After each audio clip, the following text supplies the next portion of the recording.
Lagos State Governor Babajide Sanwo-Olu swears in 38 commissioners and special advisors. Vice President Kashim Shettima departs Abuja to attend G77 summit in Cuba. And Yakubu Gowon Airport just to be temporarily closed from September 23. Let's check out stories from outside Nigeria. Democratic Republic of Congo's presidential candidate Jean-Marc Kabund gets 7 years in jail for insulting the incumbent president. And the United Nations Special Envoy to Sudan resigns. On Politics HQ tonight, we'll be having conversations about the current political situation in Ondo State, southwest Nigeria. The governor of that state, Rotimi Akeredolu, upon resuming office after a 3-month medical leave, has sacked the media aides to his deputy, Lucky Ayedatiwa. What's going on? We then switch gears to Lagos State, still in southwest Nigeria, where the newly appointed cabinet members of the state government have been urged to hit the ground running during the swearing-in ceremony that took place today. My name is Kofi Bartels. Stay with us, Politics HQ. We'll be right back.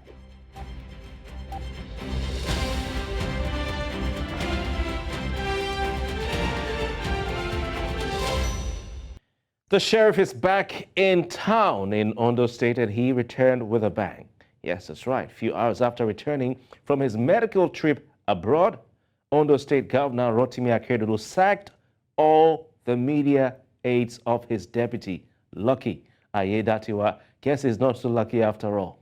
While Ayedatiwa, who was or has been accused of disloyalty to the incumbent governor, remains in his position after a stint at the helm. He was acting governor all through the while the governor was away. His media aides were not as lucky, as they had their appointments terminated by the governor. The latest issue in Ondo State politics is generating a fuss amid rising political tension in the state. And with Governor Akeredolu back at the helm, it's left to be seen and to the imagination if more heads will roll in the State House. Well, joining us on this conversation as we try to understand what's going on in Ondo State, we have Henry Oloni Moyo. He's a public affairs analyst. He joins us from the center of attraction as far as this conversation is concerned, Akure, the capital of Ondo State. Nii Quadri is a legal practitioner as well. Gentlemen, thank you very much for your time. Thank you for having me. All right, let's start with the gentleman from Ondo State. What do you make of the Ondo State Deputy Governor, Lucky Ayedatiwa's statement? He says he's reaffirming his loyalty to Governor Rotimi Akeredolu. What do you make of that, sir? Is that a question to me? Yes. The gentleman from Ondo State, please. Yes.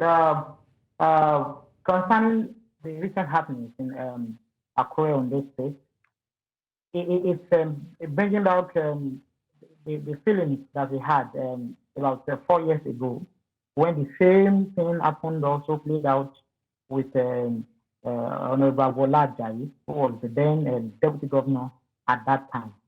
And it all began with similar clash like this with the office of the governor, and then also at some point the governor also laid off his media aid and the rest. But again, it's becoming a recurring thing, not just only in Ondo State, but across the country. I mean, a month or so ago, we had it in Edo State, and for me, I feel it's mostly political. It has nothing to do with the crux of governance as far as Ondo State is concerned. I mean, for all I care, while the governor was away, he took a bit of pressure because the deputy governor was made the acting governor. And even when he became acting governor, I'm not sure there was much for the people of Ondo State to feel while he was acting governor. It didn't appear that probably he had the reins or was given free latitude to operate as acting governor. It didn't appear like that to me. We kept hearing rumors of probably being undermined or division in the state executive council. And so as far as I'm concerned, I just see it as pure politics being played out, because you also know that by next year, Ondo State will be getting ready for the governorship election. And so it appears to me that Mr. Lucky Ayedatiwa probably is not the anointed candidate for Mr. Governor, Mr. Rotimi Akeredolu. That's why I think issues like this are playing out, because maybe in recent times, you see, when a governor doesn't want his deputy governor to be his anointed successor, you start having clashes like this. So I think it's pure politics playing out. Politics playing out. What do you say to this, Nii Quadri? Do you agree that everything is political? I mean, you've heard from your counterpart. As far as I'm concerned, as a legal practitioner, I'm looking at it strictly from the legal perspective. I want to consider the constitutional provisions regarding this matter. As we all know, our constitution has provided for 3 arms of government. And the executive arm is the only one that has what is called a partnership. And the partnership presupposes that before any election, the deputy governor and the governor have what is called equal and joint rights, and they either swim or sink together. Once a governor is sworn in, the rights are sometimes equal and the rights are sometimes separate. Now that what we have in the public domain is that the governor has sacked the 8th. And the governor is actually in order if the constitutional provision of Nigeria, particularly section 193, is anything to go by. The governor has absolute discretion to coordinate the policies of the state, assign responsibilities to the deputy, and even commissioners. The commissioners is carried along with the deputy governor as if they are equals. So what the governor has done, particularly when we do not have any reason as to why the aides have been dismissed or sacked, is in order, the commissioner avails him such powers. He controls the policies, he coordinates the affairs of the deputy governor and commissioners, including appointment and sacking of those. So you are saying he's acting within his constitutional rights? It is absolutely within his constitutional right to do as he has done. Okay, all right. But the question I ask is, do you believe that this action has political motivation? Now, what you have put out in the public domain is that the governor sacked. Unless you are able to give me reasons, I will not want to speculate on the actions of why the reasons as to why the governor did what he has done. But the previous speaker has alluded to political motives, which cannot be ruled out by an unbiased analyst, particularly as the governor has not alluded any reason as to whether these people violated any particular provisions of law, they acted outside any line of order. So as such, I will not rule out any political motives, but I will not speculate on such. Okay, let's go back to Henry. Henry, what is the relationship like, been like between the governor Akeredolu and his deputy before he traveled? And what was the conduct of his deputy when the governor was away on medical vacation outside the country? Yeah, thank you very much. I think this will cast our mind back to 4 years ago when Mr. Ayedatiwa was appointed as the deputy governor. You recollect that it was because the previous deputy governor, Honorable Agbola, it was because he had similar clash with the governor, and he even ran against the governor in the second term election. And it appears that when Lucky Ayedatiwa was mandated was devoted alongside Mr. Akeredolu, Governor Akeredolu, to be deputy governor, it appears everything was sweet and smooth. I'm sure the governor picked him. Nobody forced him on the governor. The governor picked him. And for all I care, I think in the last 3 years, he has been quiet. And for me, in political space, if a deputy governor or a vice president is quiet, it means that he's loyal and he's just playing by the books and he's just following his boss. But I think rumors started coming out by the time the governor was ailing, and then we were hearing whether I was in the country or was going to be flown out of the country. And then we were asking, where's the governor? Where's the governor? Where's the governor? And at that time, it happened that we didn't know who was going to be the clear leader for the state at that point. And I'm sure maybe this was where the issue started coming out. Because it appears to me that seeing that the election is probably a year away, and then the governor is sick or had health challenges and was not in the state at that time. Probably people from the political camp of the deputy governor or people from the political camp of the governor particularly might have started putting out news in the public domain that there should be a leader, there should be a person piloting the affairs of the state.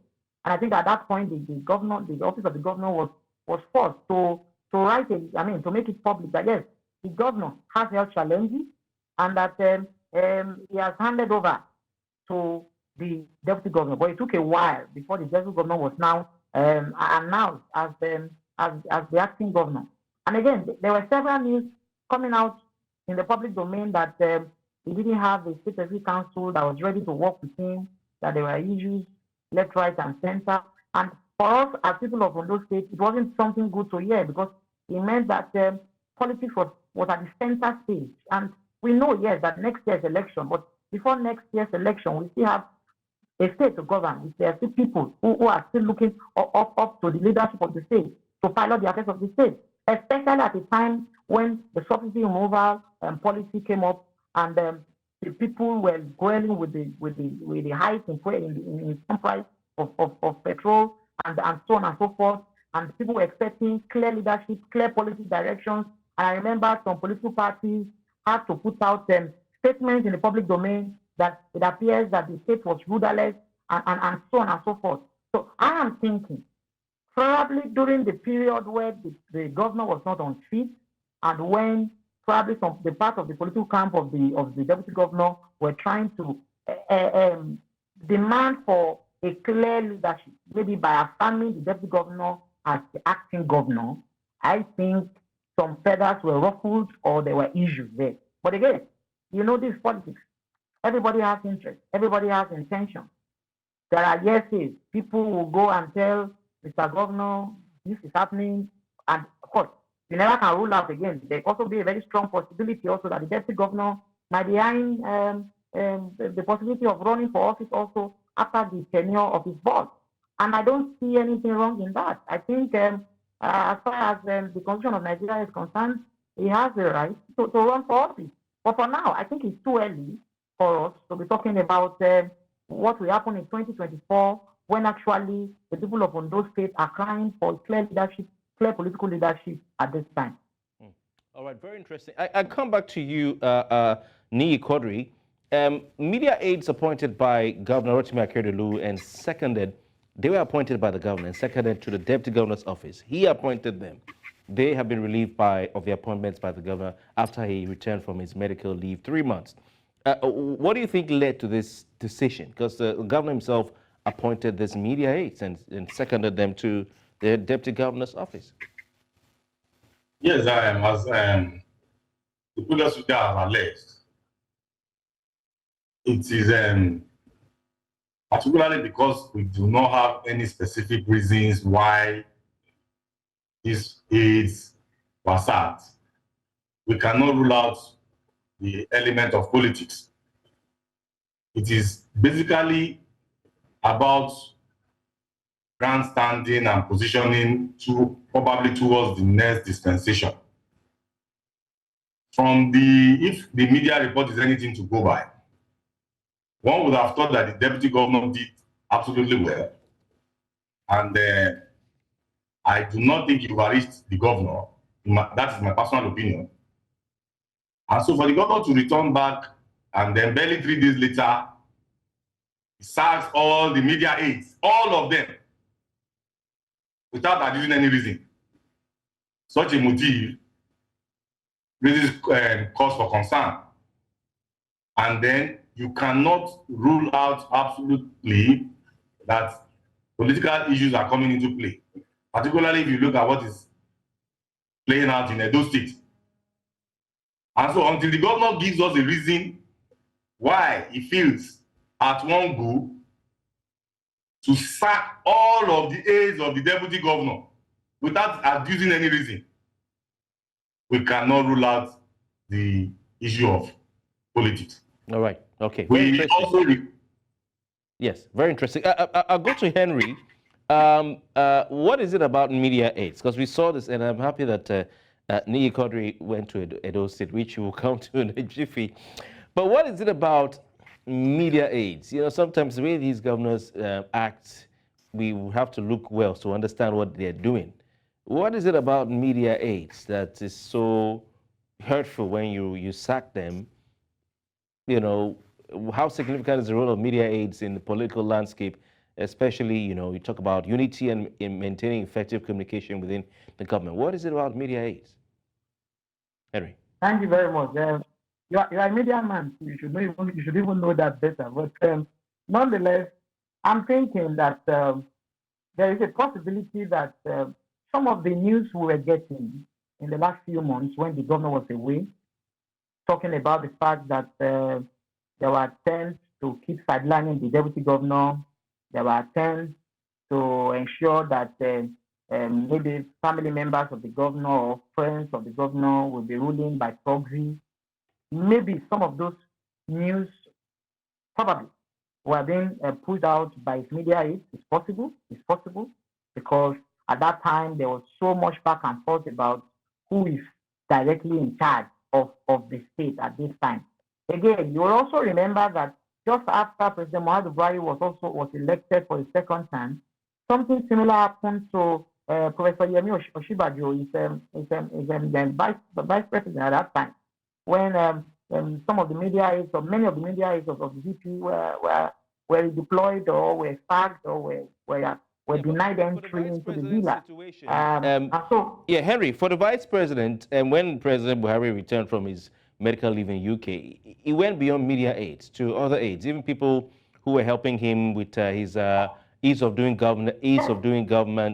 business initiative. Those people who came from RCCG to help him, you know, they also were shown the door. It was beyond the media aids. Yeah. So it appears to be more like one of trying to clip the wings or to ensure that people are put properly in their places, because what the governor kept saying when he came back is, I'm back. And then for many of us in Ondo State, we're happy that the governor of Ondo State is back, is alive, and then we believe he's ill and happy, and then everybody's happy. Nobody wants, nobody's happy when something unfortunate happens to a person like that. And we thank God he's back, but I think it's political season now, and I think every step, every strategy that needs to be put in place to, as it were, clip the wings of the deputy governor, particularly if he has an aspiration to run for governorship next year. I think that is what we'll see playing out in the coming months. But again, you also know that the deputy governor cannot be sacked by the governor. So maybe it is more of them touching those who can be touched around him, but not being able to touch him himself. Only the House of Assembly can impeach the deputy governor of a state. Before I go back to Niyi, of course, we looked at, you both mentioned what is happening in Edo State. I don't know if we can say that, because the deputy governor has put out a statement alleging that the reports of him being disloyal to his boss are being spread by faceless groups and individuals for political reasons. But you've all talked about that. You've both agreed that you think that there's politics at play. You've also both looked at Edo State, but I want us to talk about this Edo State issue again. You know, because the deputy governor's statement says that he maintained communication with the governor during his medical leave, constant communication. So, are you all in agreement that Rotimi Akeredolu is simply reading the sign of the times? You know, as it were, especially what's happening in Edo State. Niyi? Yes, the symbolism of sacking the aides of the deputy governor is very, very clear. Those aides are about the only political appointees that report directly to the deputy governor, even though they are appointed by the governor. The other appointees are usually they usually report to the governor directly, except those aides that are assigned to the office of the deputy governor by the governor. And as such, when you carry out a clean sweep, such as the one that we have on those states, you are making a statement. You are directly putting the deputy governor in his place, probably to show who exercises power. Particularly when you have not adduced, like I keep on saying, any reason why you can be justified to sack everybody associated with the deputy governor or assigned to the office of the deputy governor. Now, in Edo State, the governor himself has not made any pretensions. He has accused on public television the deputy governor of being overambitious. He has accused the deputy governor of making underground moves to rally members of the state assembly to arrogate powers to himself and all that. And as such, whatever the deputy governor is going through, even though he has publicly pledged his allegiance, and we saw on national TV when the deputy governor even tried to approach the governor at a public function and it was rebuffed, the governor is still bent on cutting him to size. And it is also within his constitutional powers because he has absolute powers, absolute discretion, to appoint such aides and all. The deputy governor is more or less a spare tire. He does not really have a voice unless until he assuming there's a vacuum in the office of the governor. So what is actually playing out here is we do not need any rocket science to discern that it's a power play. Okay. Both in those.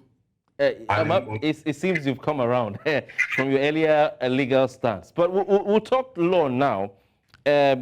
Before I come back to you, Nikori, legal practitioner, Henry Olonimoyo, what is the state of health of Rotimi Akeredolu from what you gather as we speak? Because the pictures that we saw, and I think we can only talk about his health because he's a person of interest, he's a public figure, and he's the governor of Ondo State. And Section 189 of the Constitution of the Federal Republic of Nigeria is quite clear. I mean, all democracies in the world that are what they assault, you can't govern if you're not of sound mind and of sound health. And that's why we're talking about it. So what is the current state of health of Rotimi Akeredolu? The pictures we saw in the videos weren't too pleasant to a lot of people. People were worried for his health. Henry. So I'm not his personal physician, but nonetheless, firstly, we are glad that he's alive and he's back, he can speak, and but the extent to how healthy he is, I don't know, and I'm not even sure it is in Akure as we speak. I was actually surprised that the House of Assembly took the bill that would create LCDAs, new LCDAs in Ondo State, and took it to him in Ibadan to sign. I was particularly taken aback by that. That probably gave me a very serious sign that there were issues with, that he had issues with his deputy governor, because why would the House of Assembly leave Akure here and leave the deputy governor and then take a bill of that importance all the way to Ibadan, and that will sign a law for Ondo State outside Ondo State. But that's another issue. Okay, Henry, because of time, I want to quickly just put this to Ni. Yes. I remember what you're saying is so similar to what was happening when Buhari went to treat himself in London, and they were taking files to him there before Nigerians cried out, and he did the needful by transmitting a letter to the National Assembly. But Ni, what do you expect of the State Executive Council in Ondo State if the governor is unable to conduct his affairs as governor fully, bearing in mind Section 189, subsection 2 of the Constitution of the Federal Republic of Nigeria that says that the governor or deputy governor of the state shall cease to hold office. Sub 2 says, where the medical panel, if the declaration in paragraph A of this subsection is verified after such medical examination as may be necessary by a medical panel established under subsection 4, we know the drill. So what do you expect of the Ondo State Executive Council? And do you think they can step up to the plate if they see the governor is not 100% fit to be effective in his duty. I saw my friend Henry nodding his head. He's already, that speaks volumes.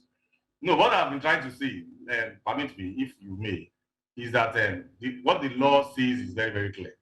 And I'm still emphatic on that. The law allows the governor to do what he has done. And he has not breached any law by doing that. Now, if you ask me for reasons, I have said that because the governor has not provided any reasons, that creates rooms for assumptions and speculations that there are political motives. And that is where I want to leave that.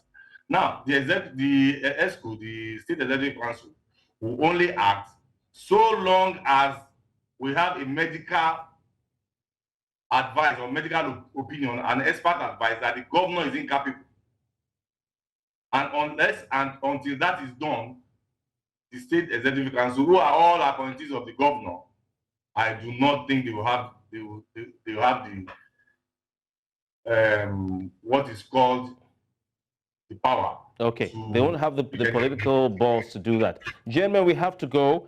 We wish Governor Rotimi Akeredolu the best, to continue in his duties. But I think the people of Ondo State will want to see him on camera or in the public giving a speech. I don't know if he's done that since he came on, and not ruling by proxy, or we don't want to have a Ayedatiwa situation here.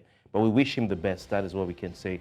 Henry Olonimoyo, public affairs analyst, and of course, Nii Quadri, legal practitioner, joining us from Ondo State. Thank you very much for your time. Thank you.